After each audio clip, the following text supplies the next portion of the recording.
Christmas in a tropical paradise. What could go wrong? From losing my transport card before even leaving Canada to getting scammed straight out of the airport, my first ever trip to Mexico was full of unexpected twists. But despite the setbacks, it turned out to be one of the most eye-opening adventures I've ever had. This is the story of how I spent Christmas in Cancun, a journey of firsts, a few missteps, and some unforgettable moments. Let's get started. My journey started on Christmas Eve.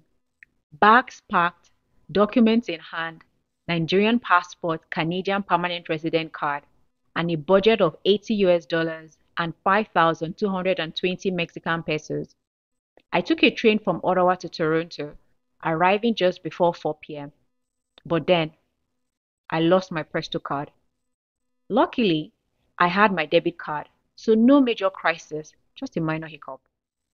Toronto's towering glass buildings gave me major commercial city vibes, but I wasn't too keen on the hustle and bustle. I stayed with a friend, and that night we checked in online for our Air Transat flight to Cancun. My first ever Spanish-speaking country awaited. At 3:44 a.m. on Christmas morning, we headed to Toronto Pearson Airport. Our flight took off at 6:15 a.m. and 4 hours later, we were landing in sunny Cancun. Excitement high, but the immigration line even higher. Imagine this, a sea of travelers, only a few immigration booths open, and no fast track for those of us without a Canadian, US, or Mexican passport. 3 hours later, I finally made it through, only to walk straight into a scam. A well-dressed man approached us, and we initially thought he was going to help us get a taxi. Instead, he tried to convince us to sign up for a visit to the grand opening of a hotel we'd never heard of. Once we realized what he was up to, we politely declined and moved on to find a taxi. Lesson learned. If an offer sounds too good to be true, it probably is. We eventually got a legit taxi to our hotel, but at a steep price. 1,700 Mexican pesos, or about $104. By 2 p.m., we arrived at Hotel Rio Palace Las Americas. The entrance was stunning, and the lobby had a massive Christmas tree. We were welcomed with mimosas, given our key cards, and, best part, we got to check in an hour early. After freshening up, we met Geraldo and Francisco, Expedia agents stationed at the hotel's bar plaza. They helped us book 3 days of excursions, and that's when my budget took a serious hit. $426 gone in 2 swipes. Here's what we booked. December 26, 2023. Swimming with dolphins, aquarium trek, and clear boat trip. December 27, 2023. Full day tour to Chichen Itza and Cenote Saamal. December 28, 2023. Exploring Tulum ruins and Rio Secreto. Was it money well spent? I had mixed feelings about the price tag. That evening, we enjoyed dinner and a mariachi performance at La Teresa before admiring the infinity pools. My first night in Cancun ended with anticipation for the adventures ahead. Our day began bright and early with a 9 a.m. hotel pickup, and within 15 minutes, we arrived at Interactive Aquarium. After signing disclaimers and receiving wristbands for our premium package, we were seated near the dolphin pool for a briefing. Our group of 3 learned the do's and don'ts of interacting with dolphins. Then, it was time to rinse off, strap on life jackets, and meet our dolphin instructor, Omar, and the star of the show, Itza, aka Princess Maya. From the moment I stepped into the pool, I was mesmerized. Itza greeted us with playful splashes and a warm dolphin smile. During our 45-minute session, we experienced everything from dolphin kisses and hugs to synchronized spins, tail splashes, and even a thrilling dorsal fin ride. I was amazed by Itzia's intelligence and patience as she responded to Omar's hand motions and whistle commands. Her silky rubbery skin was unlike anything I'd ever touched. Despite some initial nerves, I felt completely at ease thanks to Omar's guidance and Itzia's gentle demeanor. I chose not to do the foot push, but enjoyed watching others glide across the water. It looked like flying. The session ended all too quickly, but the memories and photos will last a lifetime. After drying off from the dolphin swim, it was time for the aquarium trek. Still in our swimwear, we headed inside the aquarium for a quick briefing and watched a video explaining the sea trek equipment. The trek began as we donned heavy helmets, which provided a constant flow of clean air, allowing us to breathe underwater. Descending the stairs into the large tank, I felt the pressure build in my ears, but used the equalizing techniques we had been taught. Once underwater, it was like stepping into another world. The aquarium was alive with vibrant fish, curious rays, and even some playful bumps against the helmet. The instructors guided us through hand signals, ensuring we felt safe throughout the experience. The staff fed the fish, allowing us to feel their rubbery textures and pose for underwater photos at a Cancun-themed icon. Walking on the water felt surreal, like a mix of walking on the moon and being in a sci-fi movie. Seeing marine life up close like this was both exhilarating and humbling. After the trek, I dried off, showered, and explored the souvenir shop filled with aquatic-themed keepsakes. While the photos and videos were pricey, $50 for the trek and 2,464 pesos for the dolphin interaction, they were too special to pass up.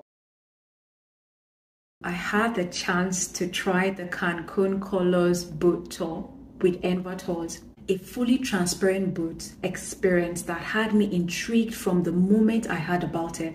A friend recommended it, and as someone who isn't a strong swimmer, I thought this would be the perfect way to explore Cancun's iconic turquoise waters without needing to snorkel or scuba dive. We booked the 4 p.m. tour on December 26, 2023 for about $49, that's US dollars, and I couldn't wait to see what this adventure had in store. When we arrived, the boat looked incredible, completely see-through, giving a magical view of the water beneath. Before boarding, we left our shoes behind to protect the boat and were given life jackets.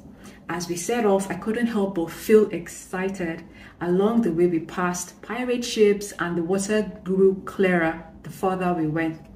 I was eager to spot coral reefs and hopefully some marine life like fish, turtles, snails, manta rays, and starfish. The views were just as stunning as I imagined. The transparent hull gave us an unparalleled perspective of the ocean floor. It was surreal, almost like floating on air. Every moment felt like a scene from a postcard, and I couldn't take my eyes off the water, soaking in every detail of this extraordinary experience.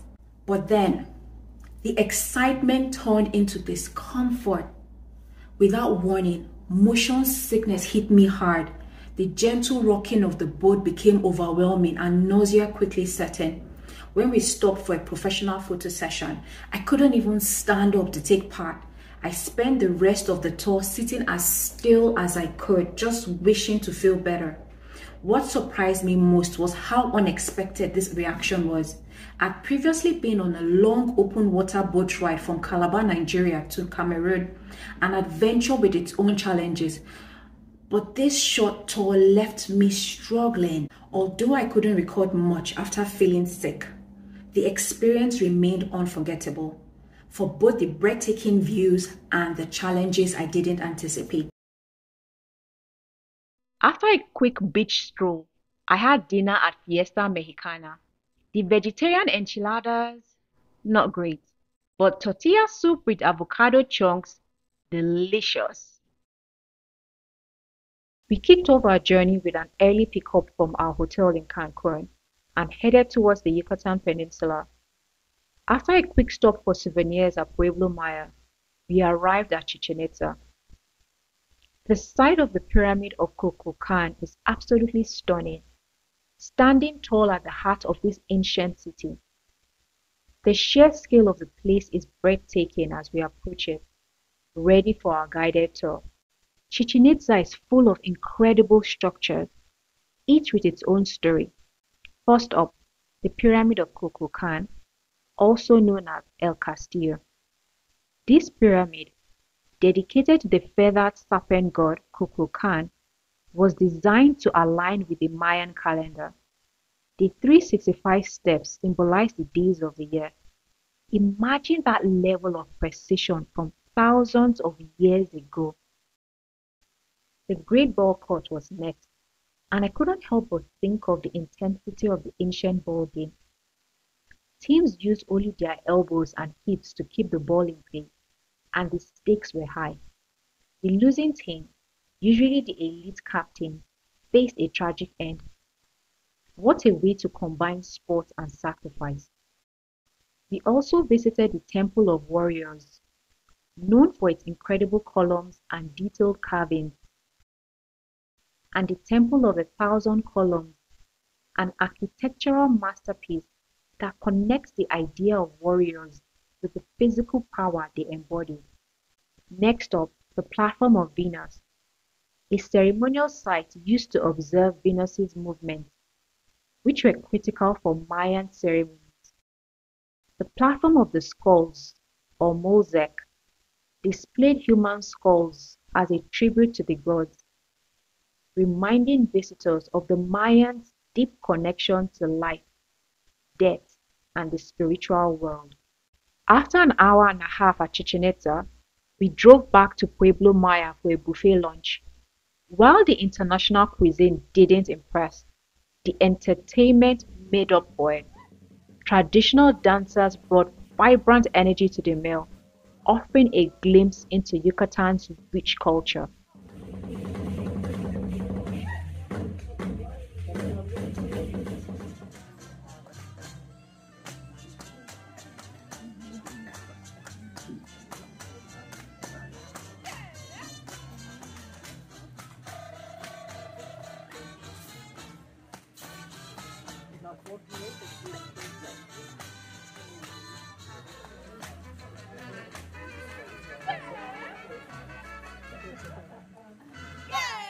Next up, we made our way to Cenote Saamal, a stunning sinkhole nestled in the heart of Selva Maya. While I didn't swim, I was captivated by the cenote's crystal clear waters from above. These natural sinkholes, sacred to the Mayans, are as mesmerizing as they are refreshing. The day ended with a dinner back at Los Arcos. Someone at the restaurant hyped up the lamb steak, but it was disappointingly bland. The adventure began early with a 7:25 a.m. hotel pickup. By 9 a.m., we were at Rio Secreto's office to get our wristbands and switch buses. Then, after another 40-minute ride, we arrived at Tulum National Park.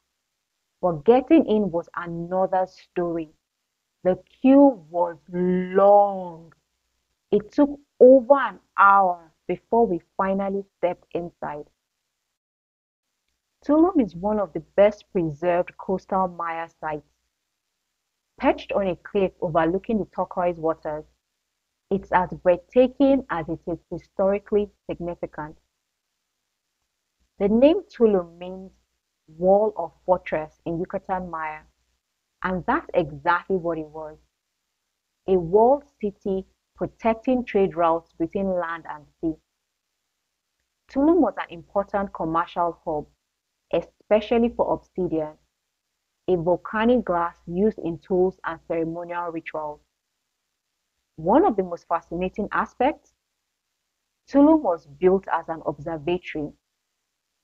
The temple of the descending god was aligned to capture the winter solstice sunrise, a phenomenon that guided agricultural circles. There are three major structures here. El Castillo, a grand fortress perched dramatically over the sea. Temple of the Frescoes, an important site of worship and astronomical observation. Temple of the Descending God, featuring a mysterious figure diving from the heavens. But while I enjoyed learning about the ruins, my visit felt rushed.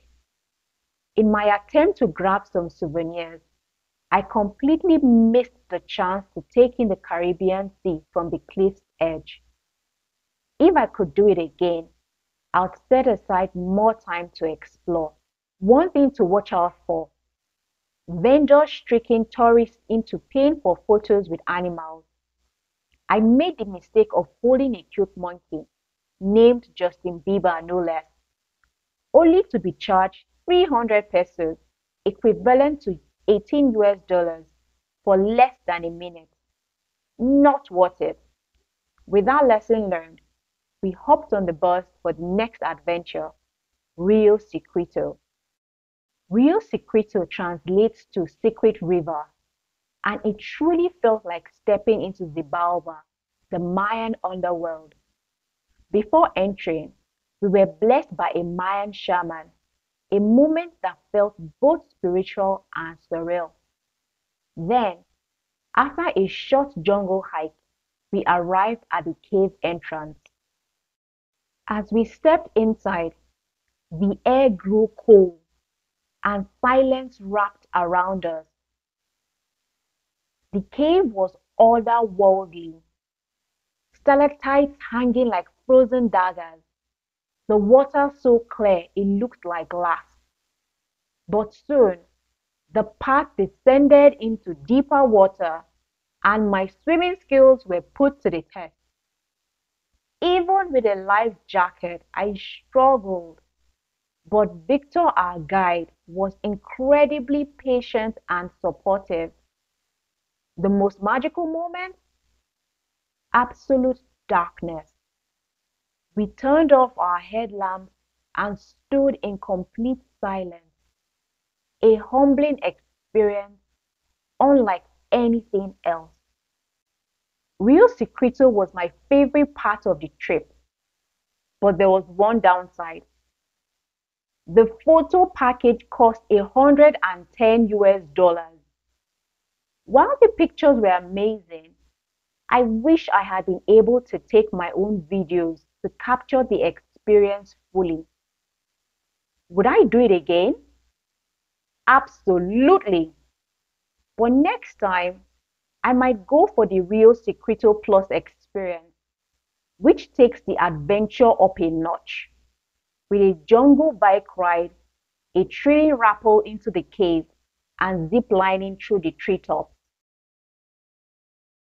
Later, I took a solo evening stroll in the hotel zone, enjoying the lively yet peaceful atmosphere. Day 5 was departure day. After one last breakfast, we checked out, paid the environmental tax, and took a cab to the airport. Cancun International Airport was beautiful, and this time, no long waits. We also paid the mandatory visit tax before boarding. The flight home was smooth, and we landed in Toronto at 3:51 p.m. There was one last bit of drama. My friend's luggage was missing, but after a frantic search, we found it at the airline's customer service desk. Crisis averted. Back in Ottawa, I was hit by the winter cold.